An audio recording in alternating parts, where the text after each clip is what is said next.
Olá, estamos de novo aqui em mais um episódio do podcast O Gestor Fora de Série. Para falar sobre gestão, sobre ser fora de série, hoje o tema nosso é eficiência operacional. E nada melhor do que trazer um amigo, um parceiro, Leonardo Silva, é gestor de contratos, é supervisor de projetos com mais de 10 anos de experiência, atua no setor de elétrica, em grandes indústrias da empresa do setor elétrico, né? É isso? É isso.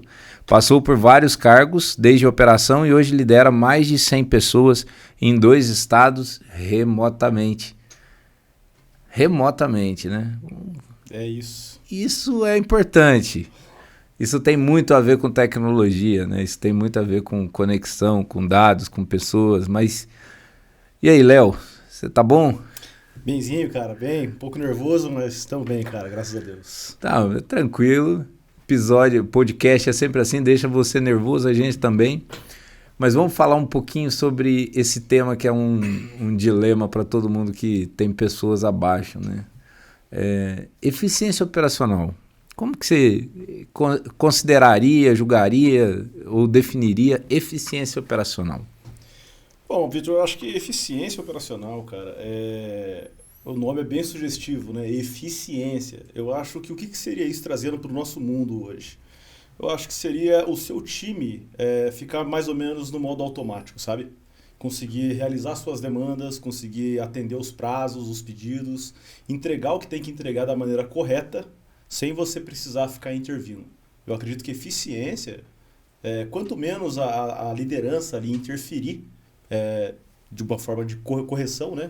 Corrigindo eles, eu acredito que isso seria a eficiência, cara. Então, quanto menos intervenção de parte corretiva, mais eficiente seria. E o que você acha de característica que o líder precisa ter para que ele consiga chegar nesse nível? Né? No nível do plug and play, né? Vamos dizer assim, né? Que você sim. Já... Bom, vamos lá. Eu vim do operacional, né? Eu fiquei durante muito tempo da minha vida trabalhando em linhas de produções de fábrica, né? Trabalhando em campo, enfim, rodando o Brasil do outro lado da mesa, vamos dizer assim. Então eu peguei várias lideranças, né? Lideranças que eram próximas a mim, lideranças que eram aqueles paizão, né? Que se diz. Mas também peguei aquelas lideranças que são carrasco, que só cobram, né? Que querem os resultados, mas não dão suporte. Enfim. Hoje, do outro lado, eu tento fazer esse papel inverso. Então, eu tento trazer os colaboradores para perto de mim. Então, eu acredito que uma liderança, uma equipe forte, ela se baseia por uma liderança forte. Então, eu inicio dando exemplo. Né? Então, assim, o exemplo técnico, o exemplo ético, moral, né? E é tudo aquilo que eu peço para eles fazerem, e eles não fazem, né? Cumprimento da meta simplesmente por cumprir, simplesmente porque tem que realizar um trabalho. Mas, de certa forma, traz aquela, como é que eu vou dizer, aquele sentimento de, poxa, o cara é tão legal, né? O cara é tão compreensivo. Então, o que eu tento fazer para trazer essa eficiência mesmo é trazer o pessoal para perto de mim, acompanhar passo a passo com eles ali, sabe? Tento fazer dessa forma. É engraçado, né, que você está falando, né, sobre eficiência operacional. Hoje, o teu modelo de eficiência é um pouco diferente. Por quê? Porque você pegou uma equipe já em andamento, né? Já em curso, sim. Né? Quando você assumiu. Eu acho isso interessante. Fala para mim, como que era o Léo na eficiência operacional lá da operação para cá? Conta um pouco desse Léo, um pouco dessa passagem toda aí. Que eu acho que é importante para todo mundo conhecer. Não, bacana. Vamos lá, o Léo operacional. Cara, o Léo operacional era um cara que basicamente, talvez, Vitor, até pelas lideranças que eu tinha, era um cara que só obedecia. O que eu quero dizer com isso? Era o cara, né, você tem que fazer XY, eu vou fazer XY, nada mais que isso. XYZ, nada mais que isso. Mas não porque o Léo queria fazer isso, era porque a minha liderança não deixava. Isso é um ponto importante também. Eu acho que a liderança, ela tem que acompanhar os seus liderados ali, no intuito de evoluir eles. Eu acredito que um bom líder, ele forma outros líderes. Né? Então, assim, você não ter espaço para voar, cara, eu acho que é uma coisa muito preocupante. Né? E o Léo operacional era esse Léo. ele não tinha espaço para voar. Então aquilo foram me trazendo alguns medos, alguns traumas lá do passado, que na minha cabeça era aquilo. Então assim, cara, o pensamento que talvez muitos possam ter seria isso. Cara, eu nunca vou crescer, cara, eu nunca vou sair disso, eu nunca vou evoluir, eu nunca vou assumir. Mas não. Então o Léo operacional era sempre isso, até um dia que a chave virou, sabe? E quando essa chave virou, eu falei, opa, pera, eu estou administrando algumas coisas, já estou fazendo algumas coisas, então eu acho que é hora da gente virar essa chave sim. E quando eu troquei ideia com um dos meus gestores na época, ele falou, cara, se você tivesse falado antes, que é um ponto legal, comunicação também, né? Quero linkar isso. Se eu tivesse me comunicado antes, talvez as coisas teriam acontecido antes da minha vida. Mas o Léo operacional era um cara muito amarrado, né, cara? Era um cara que só andava por regra, não queria fazer nada mais que isso. E isso foi evoluindo durante um tempo, foi uma metanoia que a gente teve que ter na caminhada, enfim. Mas o Léo operacional basicamente é esse cara. É engraçado essa frase do seu gestor. Porque quando um gestor menciona dessa forma, né? Pô, você poderia ter comunicado antes, se eu soubesse antes, né? É um gestor que não acompanha a eficiência operacional do time. Também. Porque se ele acompanhasse a eficiência operacional do time, ele já estava mais... Opa, ele já tem um perfil.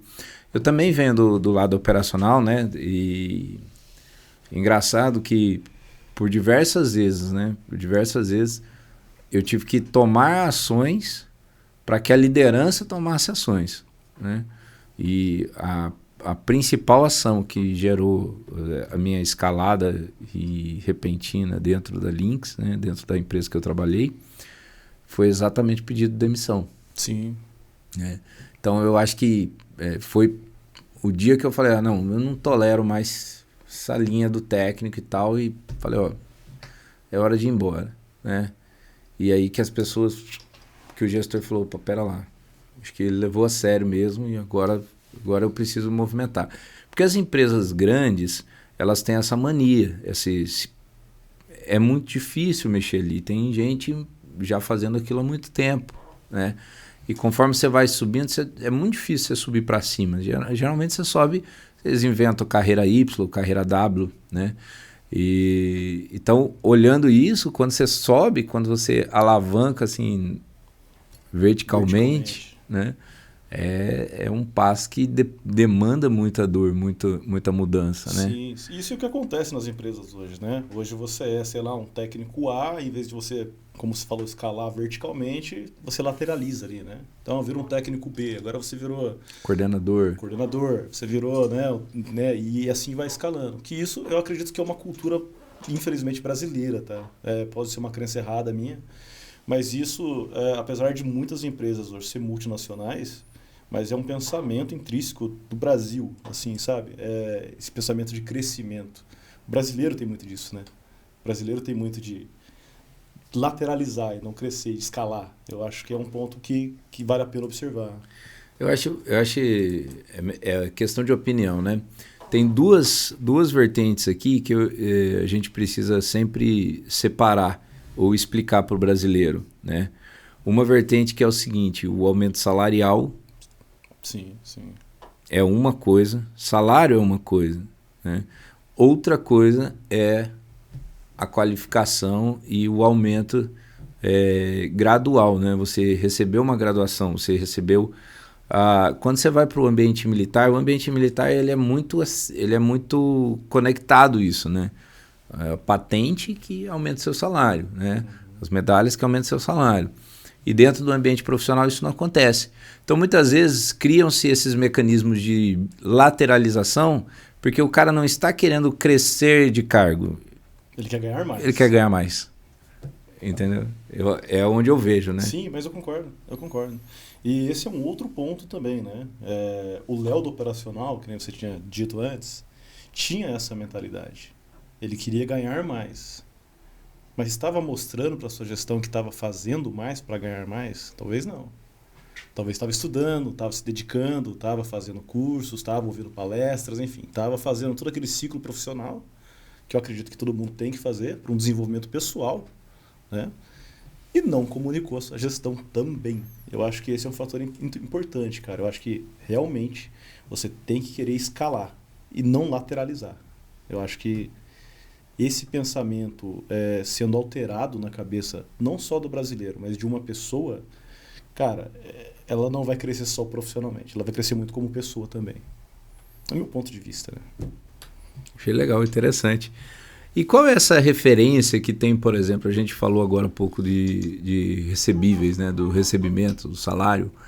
Qual é a referência que tem, por exemplo, do salário com a eficiência operacional? Existe alguma relação real sobre isso? Você vê que dentro do ambiente corporativo existe uma relação real sobre eficiência e salário? Ou você acha que não, que isso não é uma realidade hoje? Eu acho que isso é uma coisa relativa, muito relativa. Eu não posso bater categoricamente e falar que é uma realidade sim ou não, porque eu vejo os dois cenários, né? Assim, nesse tempo que eu tenho acompanhado, assim, nessa minha trajetória, eu tenho visto situações que a eficiência, ela, vamos dizer, vale a remuneração, mas eu também vi o inverso. Eu vi muita remuneração e pouca eficiência.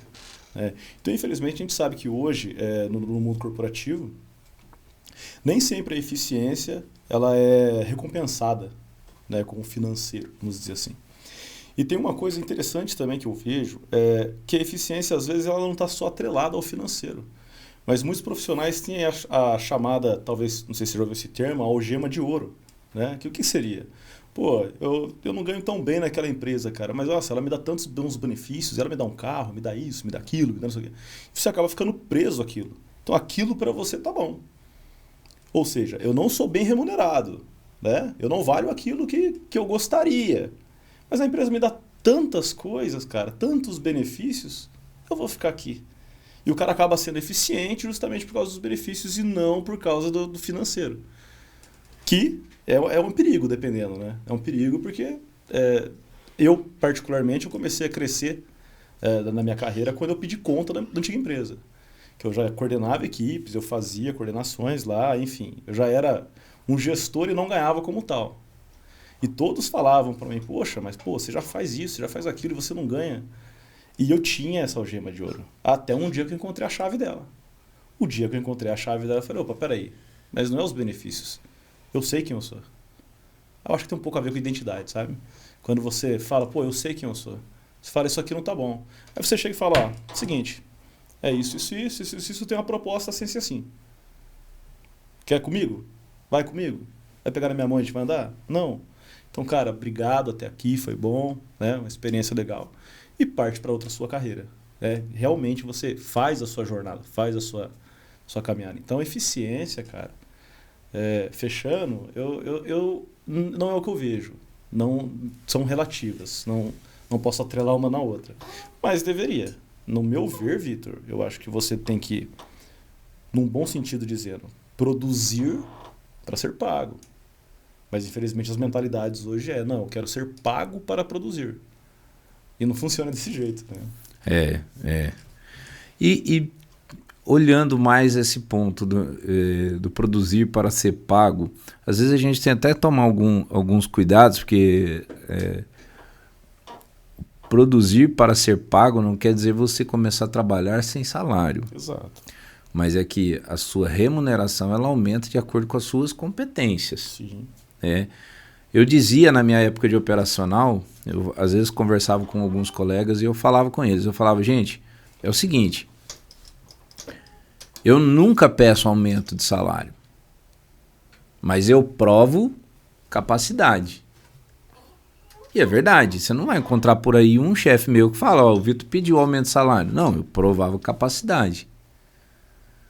Eu fazia uma qualificação, fazia um curso dentro daquela área, dentro daquilo que eu estava atuando, e eu não deixava isso, né? Eu conseguia trazer para os processos uma otimização. Né? Eu conseguia melhorar os processos que eu estava. E aí dentro daquilo que eu conseguia melhorar os processos que eu estava, os próprios chefes falavam, eu vou perder ele se eu não melhorar essa remuneração dele. E aí foi onde eu conseguia as graduações, né? E não tem, assim, na minha vida mesmo, na minha carreira não teve muita graduação, não. Teve mudança de emprego mesmo. E quando eu comecei a receber o variável, que é maravilhoso, né? Quando você começa a receber o variável, que você entende o mecanismo do variável, você não quer mais salário fixo, né? Acho que a maior dificuldade das pessoas hoje, né, que eu acho que as empresas também falham nisso, é de mostrar que elas podem empreender dentro do ambiente de segurança. Sim. As pessoas acham que para empreender hoje também tem que sair do ambiente de segurança, né? Mas falando um pouquinho mais sobre isso, né, sobre a parte da eficiência operacional,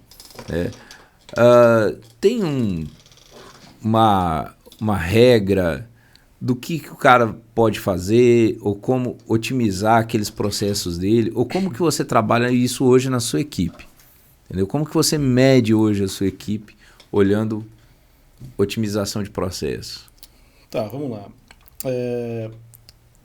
Para otimizar um processo, você tem que conhecer um processo. Ninguém é melhor do que o pessoal operacional. Então, eu acho que o primeiro passo é você escutar o seu operacional. Ouve, vai com eles. Bom, o meu trabalho hoje, eu atendo basicamente 100 técnicos aí em 2 estados e agora está indo para o terceiro. Acabei de receber a notícia que está tendo um terceiro estado para estar coordenando. Então, assim, o time vai aumentar. E está com problema lá, né? Tem algum problema lá de eficiência operacional lá. Então, o que eu costumo fazer? Eu costumo analisar o time ali durante um período de tempo, geralmente ali uns 5 dias, uma semana. Eu vejo como que o time trabalha, como que eles interagem um com os outros ali. E depois eu costumo ir ali em campo com eles. Eu costumo vivenciar ali o dia a dia deles ali. Feito isso, aí eu começo definitivamente o meu trabalho, que é otimizar. Nessas otimizações, eu chamo os técnicos e falo, olha, reparei isso, reparei aquilo, né?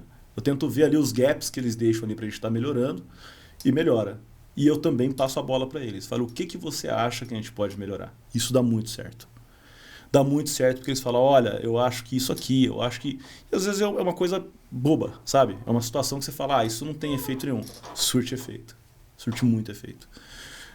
Então, assim, o que eu faço para ter uma eficiência, uma melhoria contínua? Eu sempre abro para eles, comunicar o que pode e o que não pode ser feito.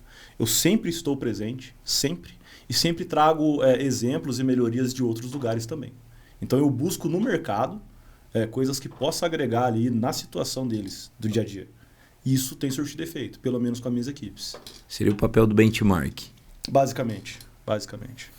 E você acha que o benchmark ele é determinante ou ele é só indispensável para o processo de otimização desses processos? Determinante acredito que não, Vitor. Determinante acredito que não. Mas ele é indispensável. Ou seja, se eu não fizer o benchmark, ainda assim eu consigo mexer no processo. Consegue. Talvez não consegue ser tão eficiente, mas consegue, né? Porque o benchmark é justamente isso, né? Você vai ver algumas coisas para agregar. Mas sem o benchmark você consegue agregar? Acredito que sim. Você acha que, eu não sei, eu tenho uma visão de sim, empresas que não fazem benchmark, elas vivem uma postura de um ser humano arrogante. Sim. Eu sempre falava isso, né, nos ambientes técnicos, que era o seguinte, se eu não ver o que o meu concorrente faz de bom, eu vou implodir. Uhum. Ok? Eu não vou explodir, eu vou implodir. Porque eu estou colocando dinamites em pontos estratégicos, mas eu não estou vendo, não é para fora, é para mim. Então eu não estou vendo a percepção do mercado.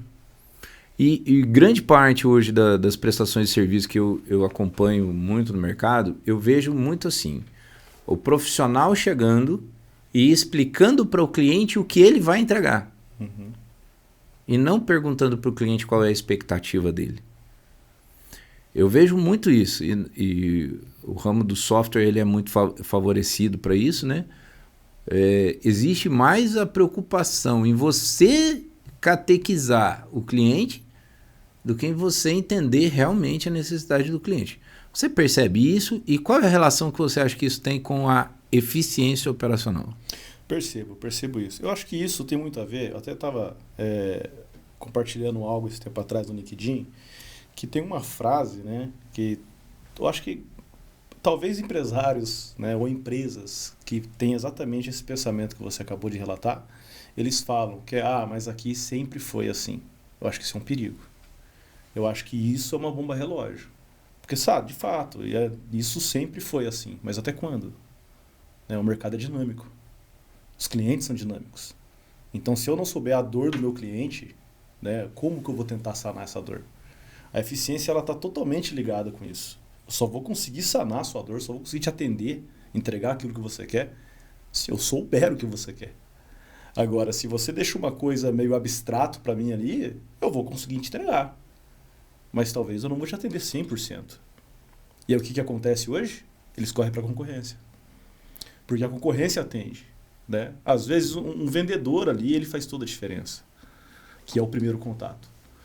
O vendedor ali, o gestor que vai gerir aquele contrato, que vai elaborar o contrato, no olho, no diálogo que tem ali, ele vai conseguir atender tudo. Então, cara, tem toda a relação, eficiência com o benchmark, com o olho no olho, sabe? Com pessoa no pessoa ali, sem deixar... Porque a gente fala de automatização, Vitor. Hoje a gente fala muito de melhoria de processo e automatizar tudo. E a gente esquece que tem o lado humano também. E no final das contas, quem está pagando o seu contrato é uma pessoa. Então eu acho que esse cara a cara, esse olho no olho, esse sentir ali, ele tem mais a ver com a eficiência do que a operação propriamente dita.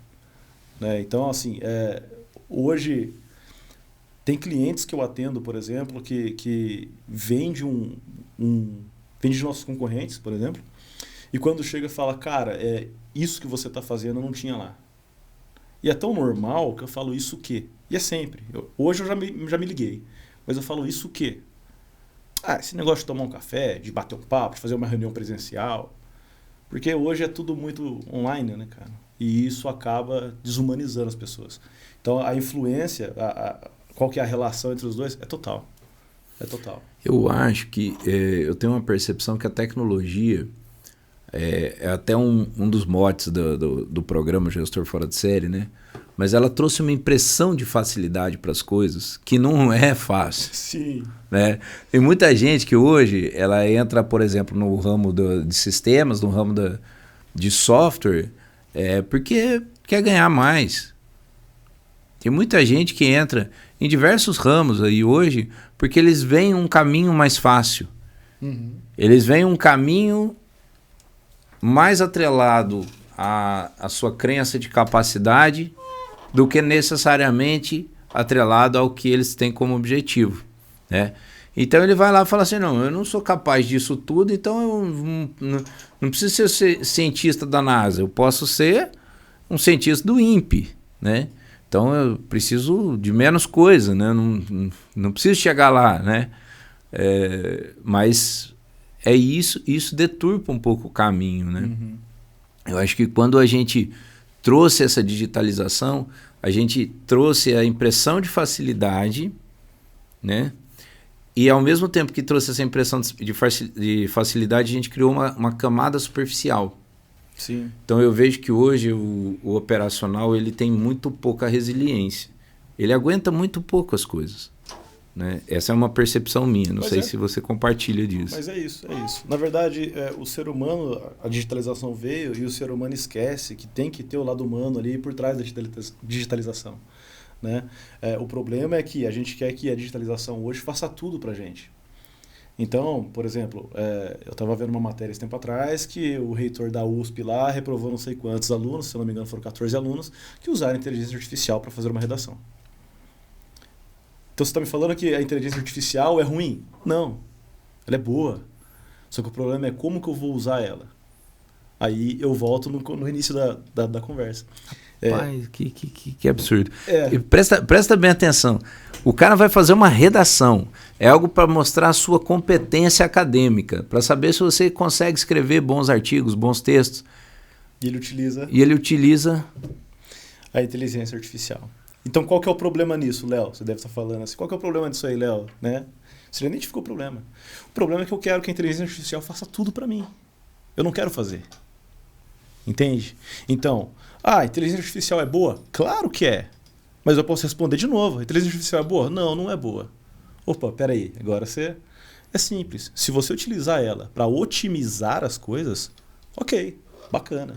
Agora, o problema é se eu quiser que ela trabalhe por mim. Que é isso que tem acontecido. É a famosa historinha, a gente ouviu ontem, né, aqui na outra gravação que a gente estava fazendo, pode ser bom, pode ser ruim. Pode ser ruim. O grande detalhe aí, eu tive um desligamento recente de um colaborador e o que gerou esse desligamento, né, foi exatamente, ele foi fazer um desenvolvimento de software. Então eu falei para ele, era um estagiário, então eu falei para ele, eu vou te apoiar. Vamos escrever todo esse projeto, vamos fazer toda a parte descritiva do projeto. Fiz toda a parte descritiva do projeto com ele, acompanhei ele, chegou no final, validou, tá tudo certinho, beleza, agora desenvolve. É só pegar o que está escrito e desenvolver. Algoritmo já feito, tudo feito, era só codar, né, que a gente fala, né, que é gerar o código. E o que ele fez? Colocou numa famosa ferramenta de inteligência artificial, que soltou para ele um código, e ele tinha 2 semanas para entregar o código, a inteligência artificial soltou o código para ele, numa linguagem diferente da que ele estava acostumado, ele não colocou a linguagem lá e acabou que ele ficou 2 semanas tentando entender a linguagem para corrigir o código e não conseguiu entregar o código. Então, a gente desligou ele, e aí quando a gente desligou ele, a gente não desligou ele pelo código. E eu percebi uma certa surpresa nele, né? A surpresa do operacional do seguinte, calma aí, eu te entreguei um código, te entreguei um negócio bom, eu fiz uma entrega para você, né? E ele não entendeu, ainda não entendeu. Mas o grande mote é entender que a eficiência operacional feita por um robô só me valida cada vez mais a contratar um robô. Exatamente. Só me valida cada vez menos a contratar pessoas. Se você consegue jogar no chat GPT, ou falei o nome de uma ferramenta, não tem problema não. Mas se você consegue jogar no chat GPT, o chat GPT vai te dar um resultado final e esse resultado for extremamente bom, eu não preciso mais de gente. Seus custos reduzem, seus problemas reduzem. Seu passivo. Tudo. Estamos falando em gestão de custos, estamos falando em gestão operacional, estamos falando em administração, gerenciamento compartilhado. Estamos falando uma série de fatores que, foram embora. Você gerou leveza no processo. Se o robô fosse tão bom, tava eles fazendo tudo aí. Exato.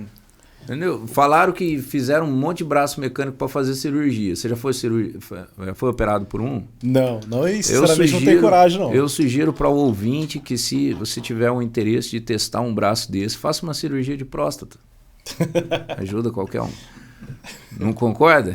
Mas fato, se fosse tão seguro assim, as indústrias hoje, apesar que grandes indústrias automatizam tudo, mas tem um lance, ela automatiza tudo, mas por trás das máquinas... Uma equipe de inteligência. Ainda tem alguém ali.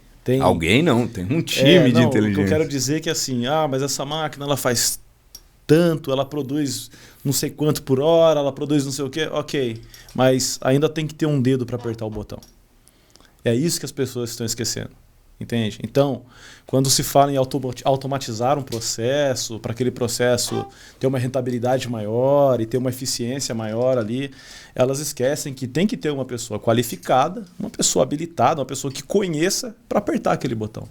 Porque senão vai acontecer como o exemplo que eu dei desses alunos aí que infelizmente foram reprovados e, se eu não me engano, foram até expulsos da escola. Tudo por quê? Por causa de usar uma inteligência, uma ferramenta, né, na verdade, que poderia ser uma ferramenta útil, contra todos aqueles valores que a gente tem. Assim. E me diz uma questão. Nós estamos falando agora, nesse momento, do lado ruim da tecnologia. Sim. O lado ruim até da informação, porque se nós estamos falando de inteligência artificial, nós estamos falando sobre a informação. Mas colocando de uma forma... no contraponto, eu queria entender aonde você vê que a automação e a tecnologia apoia a eficiência operacional. Ou, sendo mais específico, até onde ela ajudaria e não atrapalharia o processo, que você entende. Até onde ela pode ajudar, até onde ela pode atrapalhar? Até que nível que você entende que ela ajudou, até que ajudou. Passou disso aqui, é prejudicial. Cara, eu encaro essas ferramentas que a gente está falando, de novas informações, novas tecnologias que estão surgindo. Cara, é a cartola, é a bolsa do gato Félix, sabe? Ela nunca tem fim. Então, dessa forma, até aqui ela ajudou. Nesse momento. Daqui a 2 horas, ou daqui a 1 dia, ou daqui a 1 ano, cara, isso aqui já é mais nada. Isso aqui já é o piso. O topo está aqui. E assim vai. Né? Então, assim, até onde ela pode ajudar, até onde ela pode atrapalhar? Eu acho que ela pode ajudar até quando não está influenciando as pessoas e não está atrapalhando os resultados das pessoas. Não o resultado da empresa, tá? Porque o resultado da empresa sempre vai ser a favor se ela for bem administrada. Mas quando essas ferramentas, quando essas inteligências artificiais, enfim, quando elas estão sendo usadas e elas estão impactando negativamente na vida das pessoas, aí eu acho que já está começando a hora de se preocupar. É hora de parar um pouco e refletir. Porque se ela está atrapalhando na vida das pessoas, em que sentido que eu digo? Só ficar bem claro assim.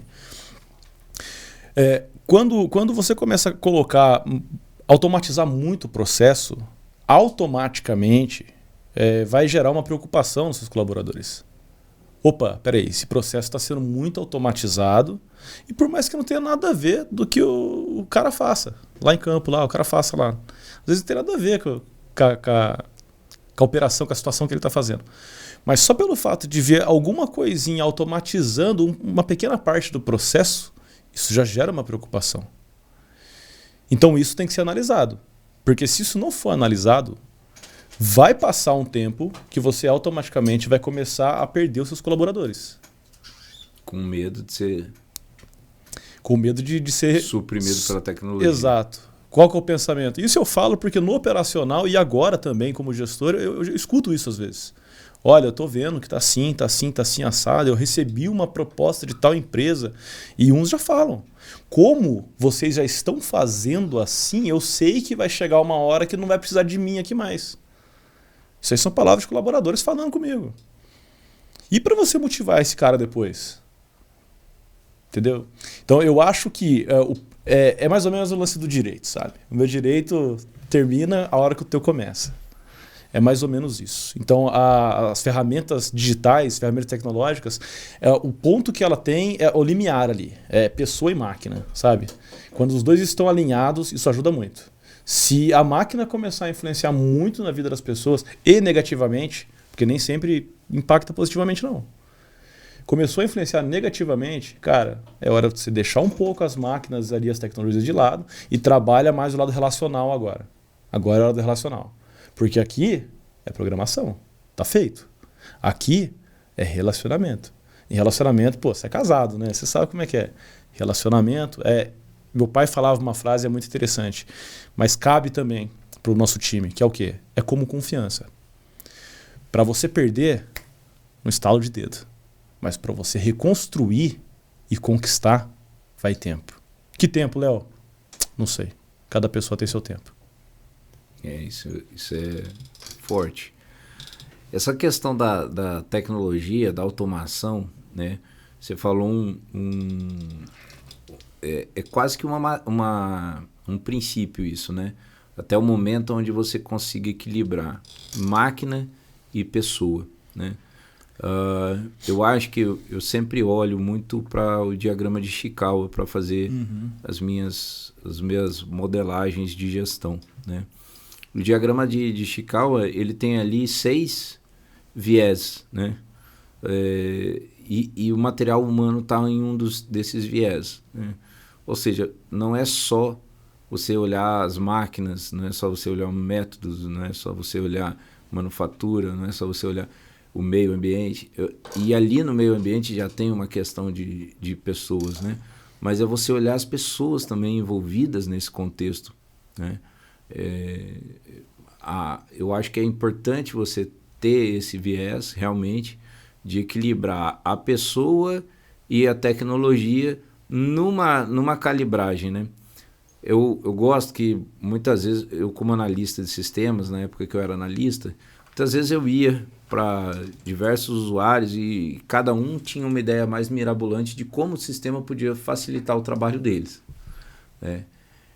E desde que eu comecei na área da tecnologia, uma das coisas que eu falava para as pessoas era o seguinte, ele realmente pode fazer isso, pode melhorar isso, e a pessoa ia se empolgando com aquilo que eu estava falando, né?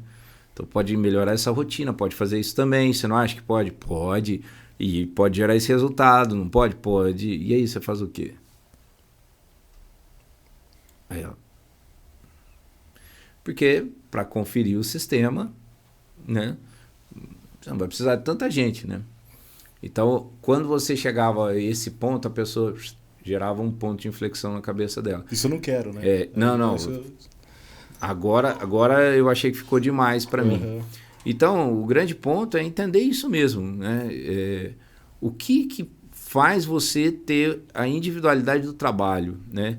Tem trabalhos que são extremamente presenciais, operacionais e físicos, né? E tem outros que não são tão operacionais, não são tão físicos, né? Eu vi você falando no início que você vai e acompanha a operação do seu time, acompanha a operacional do seu time. Pô, por que você vai e acompanha a operacional do seu time? Porque a individualidade está ali. Sim, exato. São 3 equipes, 3 estados. Agem igual? Não.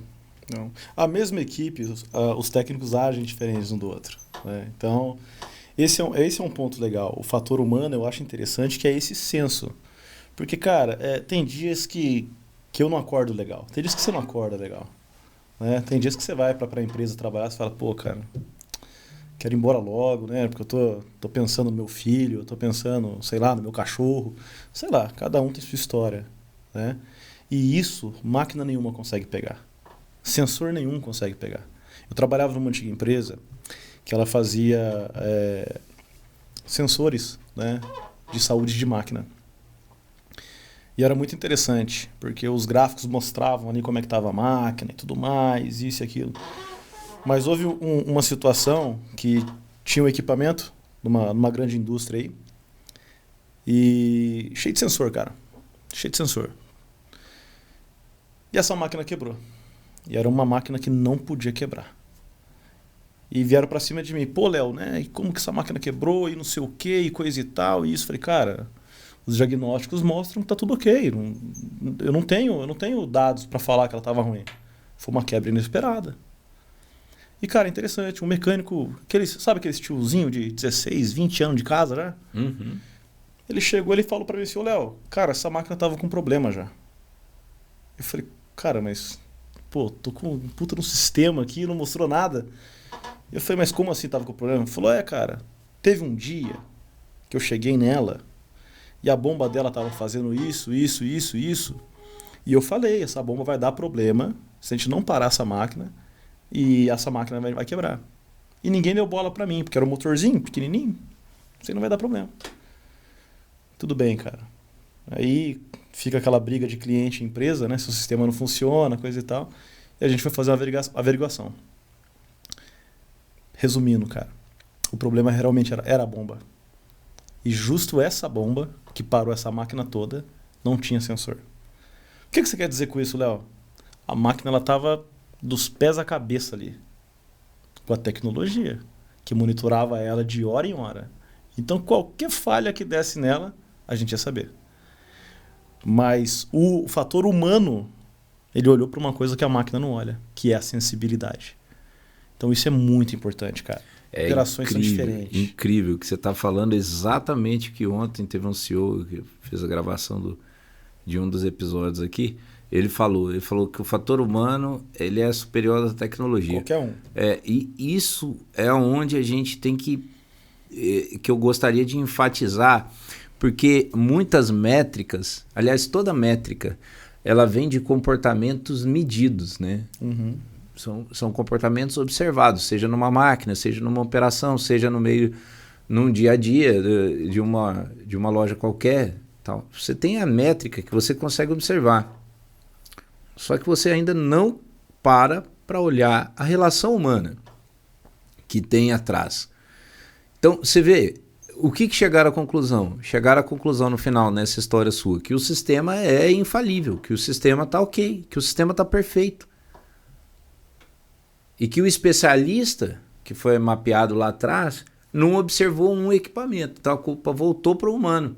Mas a culpa não voltou para o humano, a culpa veio do humano, né? Porque o humano já não... Algum humano já não falou para analisar aquilo ali. Quer dizer, é uma questão que a gente vai demorar muito tempo para que todas as operações sejam mapeadas a nível de que o sistema possa substituir. Sim. Né? Sim. Então, realmente, isso reenfatiza aquela questão. A tecnologia é importante, é indispensável e hoje é inevitável. Né? Mas se você tirar o fator humano, só nela, acho que não sustenta muita coisa. Sim, sim. Eu gosto... você falou dessa questão do tiozinho da bomba, né? É o tal da experiência da marretada lá no navio, né? O navio, Exato. acho que o cara vem, pum, mete o martelo lá. Então cobra o seu serviço. R$2.000. Mas detalhe, R$1 martelada. 1999, saber onde dá a martelada. Vai demorar um tempo ainda, hein? E fala pra mim, vamos ampliando um pouco mais sobre isso. Custos versus eficiência operacional. Custo, dinheiro que sai, despesa tal da empresa versus eficiência operacional. Qual é a relação que isso tem? Como que isso é otimizado com a eficiência operacional?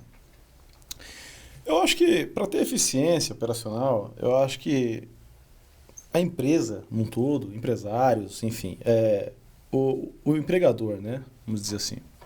Acho que ele tem que investir, sabe? Abrir um pouco mão de custos. Por que eu estou dizendo isso? Abrir mão no bom sentido, tá? Não me entenda mal. Por que eu estou dizendo isso? Se você capacita os seus colaboradores, treina os seus colaboradores, automaticamente a performance dos seus colaboradores vai ser maior. A produtividade, a entrega deles vão ser maior. Consequentemente, a eficiência deles vão ser maior também. Só que se você não fizer isso e você olhar só para os seus custos ali, você vai perder esse time, cara. Você vai ter uma baixa eficiência, vai ter um baixo rendimento do seu time. E você vai ter que procurar profissionais mais qualificados aí no mercado, aí, sendo que você tem tudo ali disposto para você. Então, como que eu vejo hoje? Nós costumamos a dar vários treinamentos para os nossos colaboradores. E é nítido, Vitor, é nítido. O cara ele não produz, ele não rende naquela área. Ele tem ali uma baixa performance ali, a eficiência dele é muito baixa. Ele passa pelos treinamentos, fica ali um mês ali e gasta uma demanda boa ali de tempo e dinheiro com aquele cara. É nítido. Na primeira semana o cara já volta numa rampa gigante. A performance do cara é uma performance nunca vista antes. Um mês depois, o cara está empolgado, o cara está motivado. 2, 3 meses depois, o cara está muito eficiente. Tipo, não é o mesmo cara. Tá aí. Esse é o ponto. Quando você liga para o humano, você foca no humano, a eficiência operacional, na verdade, nós olhamos a eficiência operacional como o seguinte, olha, eu tinha 10 horas de produção e fiz o equivalente a 15 horas de produção. Eu tenho uma eficiência de 50%. Ponto. Mas a eficiência ela não é só matemática, entende? Porque realmente um cara que um mês depois está com uma eficiência nunca vista antes, às vezes nos próximos 3 meses ele superou o que ele faria em 4. Exato. Né? Exato. E aí ele trouxe para você um resultado melhor. Então investir em treinamento. Investimento em pessoas sempre vai estar. Mas olhando para custos, e minha visão também, né? E mais para propor a discussão, e sempre como o esquema do contraponto, que você já me conhece, você já conhece de outras, então vamos fazer sempre o contraponto, né? Como que você percebe, ou como que a gente percebe que isso está se tornando um investimento e não custo? Com o retorno que a pessoa dá. Bingo. Você entendeu? Com a pessoa que o retorno então, porque existem investimentos que você faz, pessoas que você investe, pessoas que você acredita, e que você coloca ela num treinamento e tal, e ela demora um tempo maior. Não é um mês, às vezes ela demora 6 meses, às vezes tem alguma coisa ligada a trauma daquela pessoa, ela vai demorar 6 meses, 8 meses para reagir. Sim. Esse período é só custo. Sim, sim. Tá? Então você tem que sempre ter alguém com uma produtividade, uma eficiência operacional maior para cobrir esses custos. E essa eficiência operacional, essa produtividade maior, né? Essa eficiência operacional, né? É que a eficiência ela vai gerar produtividade. Essa é a relação. Né? Ela vem de lá. Essa é a relação. Mas é isso, né? É o tempo, a pessoa, e só se torna, só vira essa chavinha de custo para investimento quando... O que eu faço hoje? Nós trabalhamos com o setor de engenharia, né? Então são consultorias e trabalhos de engenharia. A gente presta serviços para muitas concessionárias aí do Brasil todo. O que eu costumo fazer? Eu costumo realmente fazer o que você está falando agora. Eu vejo um lugar que está rendendo, né? Ou seja, a produção ali está muito boa, o time está bom, a eficiência está alta, a entrega está legal. E agora é hora de eu arrumar o outro aqui, né? Que está totalmente desproporcional. Então, esse contrato que está bom, ele está muito bom. Ele está muito bom. Ele tem uma margem para mim trabalhar em cima desse outro contrato.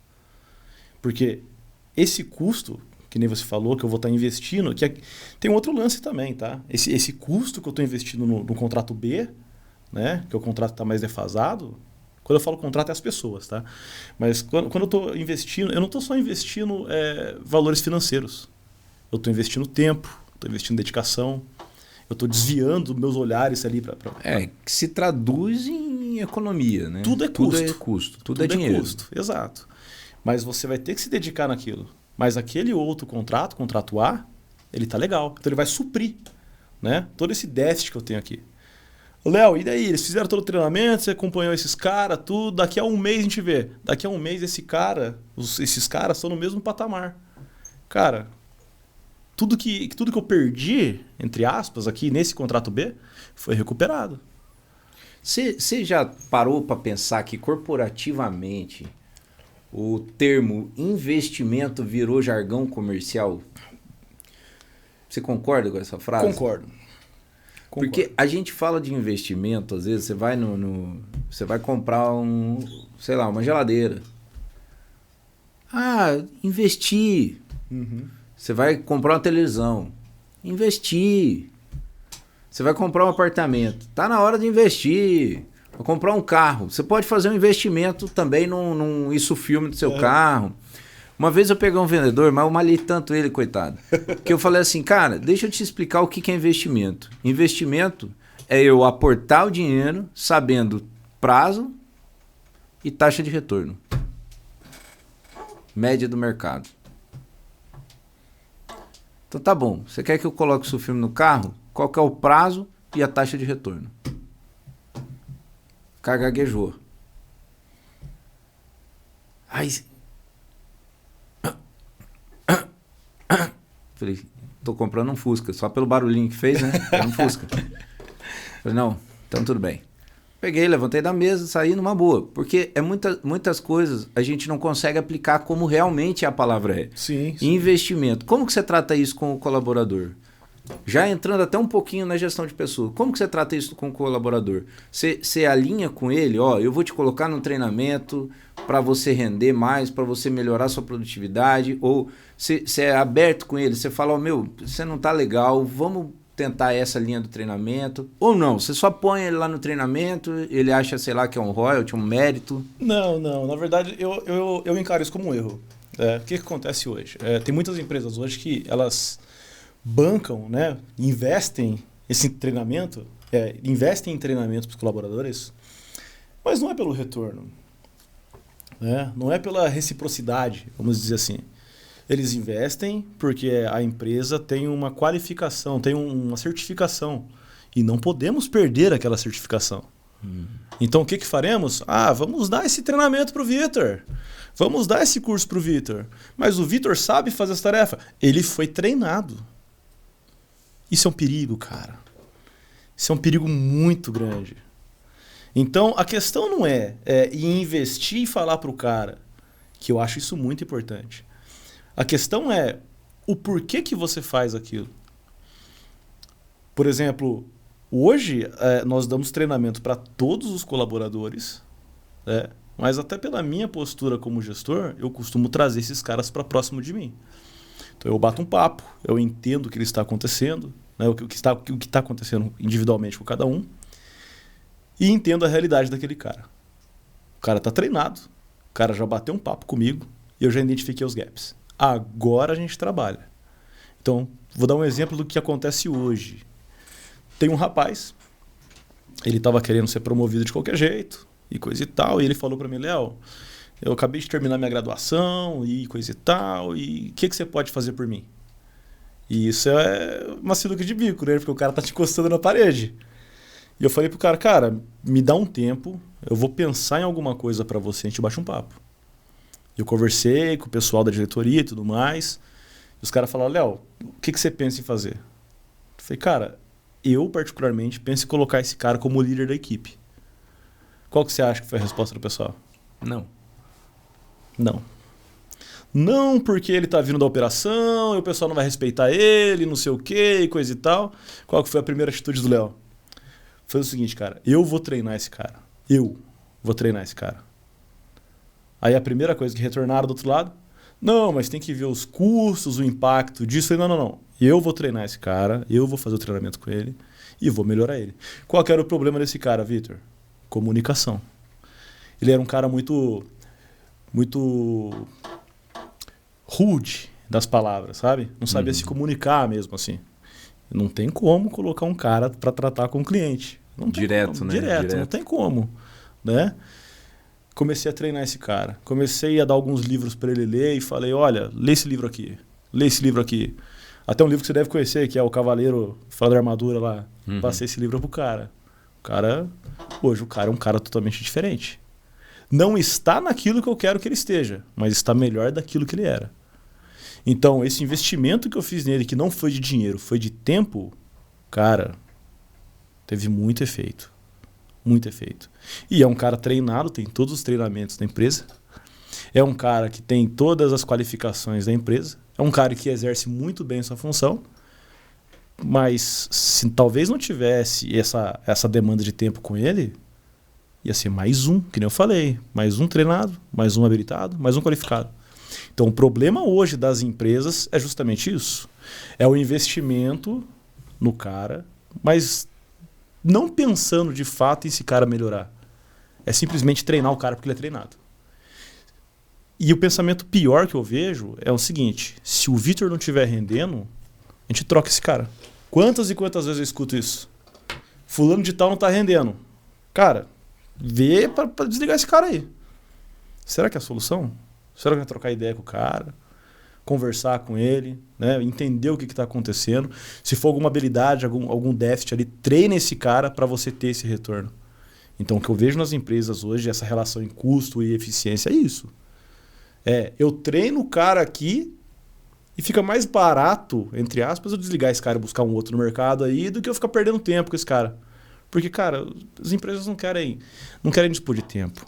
Elas querem o dinheiro, o retorno financeiro. Ela quer o faturamento ali no final do mês.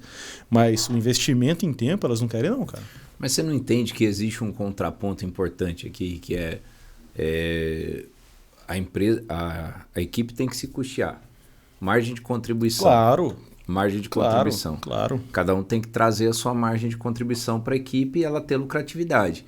Se você não traz a contribuição para a equipe, na verdade você pesa o ombro de todos que estão, inclusive da liderança que está.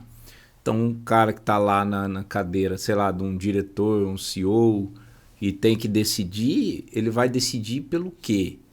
É muito mecânico esse processo, né? Eu não tô tratando ali... Estou tratando com o operador, pago, remunerado e tal. E essa balança, essa contrabalança, porque a gente está falando muito do lado humano, tá? Humano tem família e tal, né? Mas eu vou lembrar do 300 de Esparta aqui, né? Eu esqueci o nome do rapazinho lá, do Corcundinha lá, que vai pedir para ser o soldado de Leônidas. E Leônidas falou, não, rapaz, eu não posso te colocar... Porque o soldado aqui ele tem uma função. E essa função não é só se defender e atacar, ele também está aqui para defender o flanco dele, né? Então ele tem que ter uma altura mínima, tem que ter isso, tem que ter aquilo outro, levanta o escudo. O cara não levantou o escudo, o Leônidas falou, você não é apto.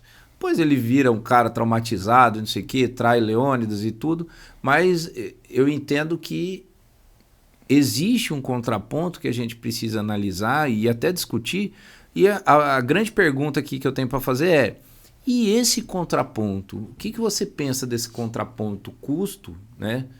Mas empresarial, olhando organizacionalmente, contra esse lado humano? Você acha que a empresa tem esse tempo da cura, esse tempo da solução,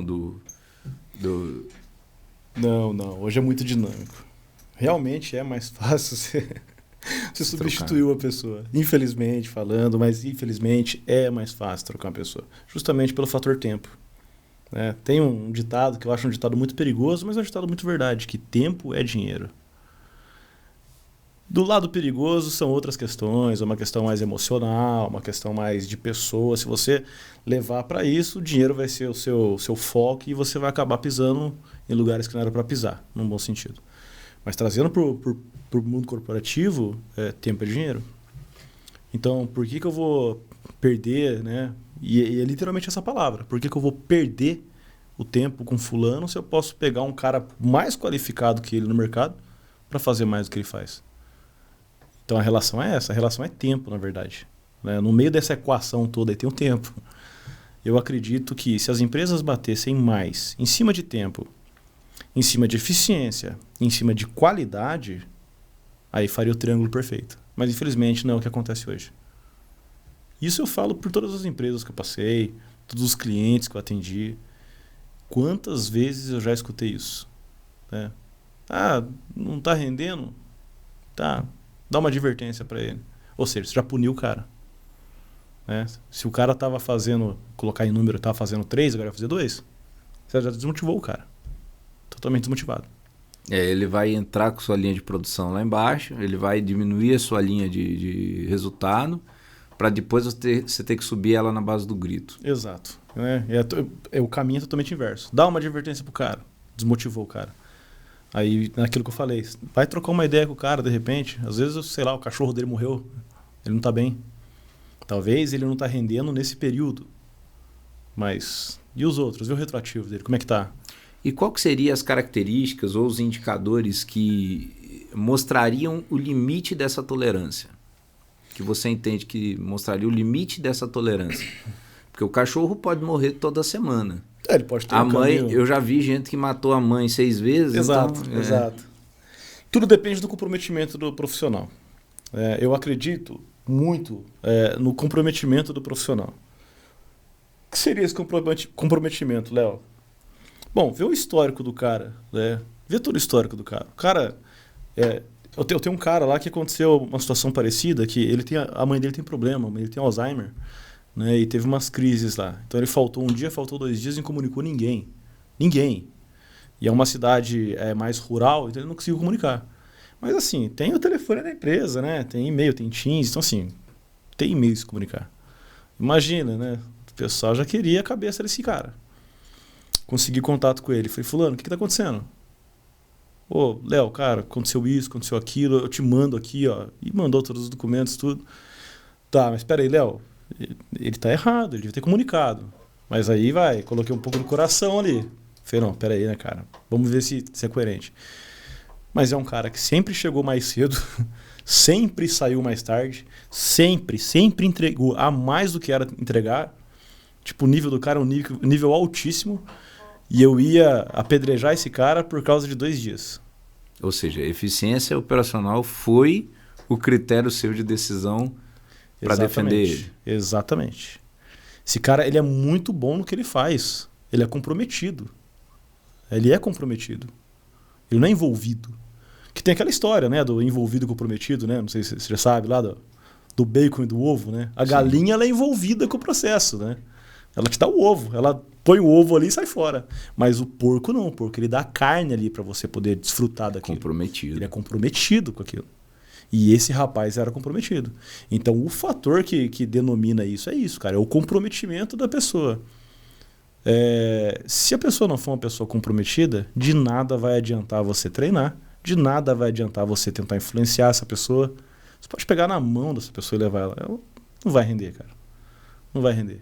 Agora, se ela tiver comprometimento, aí é só alinhar os ponteiros. Aí cada um tem suas táticas, seus métodos, mas vai nessa linha. E eu acho que essa parte de analisar isso também vai muito nessa gestão da pessoa, você está cerceando o colaborador e ele vai te valorizar por isso. Sim.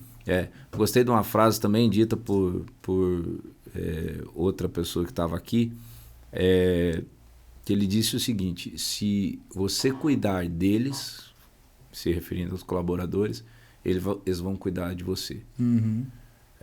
Eu acho que é uma relação importante de ser analisada. Se você realmente estiver ali disposto a servir, a cuidar deles, eles vão servir e vão cuidar de você. E chegando aqui já pensando aqui já na conclusão, né? Foi rápido, cara. Não, foi uma rápido, conversa já foi mais de 1 hora até, se você for analisar aí. E dentro dessa nossa conversa, o que eu queria entender de você é o quanto, né? Se você fosse colocar olhar os avanços tecnológicos, as métricas de desempenho, o meio ambiente, as pessoas envolvidas, né? Como que você equilibra isso na gestão da eficiência? Ou seja, o que são os recursos, quais são as ferramentas, o que é mais importante de você olhar na gestão dessa eficiência ou na manutenção dessa eficiência?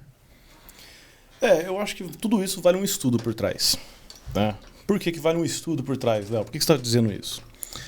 Porque você só vai ter um time eficiente. Isso é uma coisa que eu acredito muito. Você só vai ter uma equipe eficiente se você for eficiente. Se você não for eficiente, automaticamente sua equipe não vai ser eficiente. Então, beleza, já coloquei uma variável aí nessa equação. Mas esse não é o ponto. Então, como que a gente atrela tudo isso? Eu acho que tem que ser feito um bom estudo por trás disso. Desde a contratação das pessoas que vão exercer as funções, né, para as operações que você está trabalhando ali. Eu acho que você tem que procurar já pessoas treinadas e capacitadas para isso, claro, e o mercado está cheio, e não contratar pessoas experientes. Não que eu não ache que a experiência vale muito, muito. Mas eu acho que você tem que encarar os 3 fatores, que é a experiência, a habilitação e a qualificação da pessoa. E o mais importante de tudo, cara, eu acho que é o suporte. Porque no meio do seu processo ali, algumas variáveis vão se alterar. Então, se você não fosse atualizando ali durante esse tempo, durante esse período, cara, sua eficiência vai cair muito, o seu custo vai cair muito e você vai ser muito prejudicado. Então, eu acho que a melhor coisa a se fazer para estar encarando esse cenário é sempre tentar evoluir de acordo com o cenário que você está. Né? O que eu quero dizer com isso? Se atualize, estude. Né? Pegue outras equipes, não seja aquele líder que retém tudo, sabe? É do meu jeito, é assim. Não. Eu acho que você tem que fazer um estudo sim, englobando 1000 coisas. Agora tem essa LGPT aí, né? Que é a Lei de Proteção dos Dados, é isso mesmo, né? PD. PD, é isso. LGPD. GPD, é isso. Perdão. Isso atrapalha algumas coisas também. Então, se você não for se atualizando, você acaba arrumando alguns enroscos ali no meio do caminho, que automaticamente vai diminuir ou até travar a eficiência do seu time. Automaticamente, a sua eficiência também trava. E se você fosse passar um recado para os gestores, se pudesse dizer em poucas palavras aí, como que eles podem melhorar a eficiência operacional dos seus times, o que você acha que é o principal que você falaria? Minha esposa, ela costuma dizer que eu sou muito paizão dos meninos. Você é muito pai dos meninos, e não sei o que, coisa e tal. Mas para mim tem dado certo. A minha carreira como gestor, ela tem se deslanchado em muito pouco tempo, sabe? Eu conquistei algumas coisas em muito pouco tempo e, de fato, dá um pouco de medo. Mas por que eu estou dizendo isso? Porque eu acredito fielmente que esse estilo paisão, estilo paternal, uma liderança mais paternal, claro que você tem que relevar algumas coisas. Se você for muito paternal, você vai ser aquele pai que mima o filho. Então tem que tomar muito cuidado. Mas se eu fosse falar algo para alguns gestores hoje seja um pouco mais paternal. Porque, infelizmente, o executor está muito impregnado. Então, acredito fielmente nisso, Victor. Acredito fielmente. Até outros supervisores que eu treinei e eu dei essa dica, vamos dizer assim, cara, coloca mais o seu coração, puxa a equipe para você. Né? Seja mais paternal, seja pai desses caras. Né? A minha equipe, por exemplo, eu apelido todo mundo, enfim, brinco com todo mundo e os caras sentem essa liberdade. E a coisa mais gostosa para mim é você escutar assim, cara, você não é um chefe, cara. Eu encaro você como um pai. Tem que separar as coisas. Eu não estou dizendo na questão emocional das coisas, não. Mas eu estou dizendo que aquele cara sente tanta confiança em você que ele vai fazer... Cara, não sei. Ele entrega 3 por dia, tem que fazer 5. Pede para ele vai fazer. Não por causa da empresa, por sua causa. Você está falando essa questão, eu também concordo muito com isso. Eu fui dirigido nos últimos anos meus de empresa por diretores paternais, né? Inclusive tinha um que era muito duro, né? E depois foi trocado por um outro que era mais maleável, mas os dois, continuei com contato com eles até o final. E o que é mais, hoje eu continuo em contato com um, mas o que é mais importante esse modelo paternalista sempre trouxe os maiores resultados. Sim. Quando os modelos eram muito acadêmicos, os resultados eram medidos. Concordo. Exato. Perfeito, eram medidos. Só que quando veio esse outro modelo de gestão, sei lá, os resultados foram exponenciais. Então, podia até não ser medido, mas você sabia que ia entregar o balde mais do que cheio. Exato. Né? Então, eu acho que isso é importante, sim. Faz toda a diferença. Faz toda a diferença. Exatamente. E foi isso. Esse foi mais um episódio do podcast O Gestor Fora de Série, com o assunto eficiência operacional com o Leonardo Silva, o vulgo Léo, né? E foi muita gratidão em receber você aqui, gratidão por ter aceito o convite.